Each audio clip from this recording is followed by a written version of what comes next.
Popular Nigerian musician David Adeleke, professionally known as Davido, has recounted how he gave an instruction to his fans on social media to bombard the page of a club that refused him entry. He stated that after the action, the club hosted him and gave him drinks.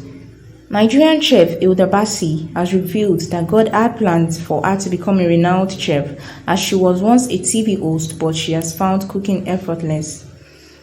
Veteran actress Georgina Onuoha has urged Nigerians to pray for May Edochie over the loss of her son Kambili Chukwu Edochie, saying she is facing principalities and wickedness in high places. What do you think about the Edochie saga?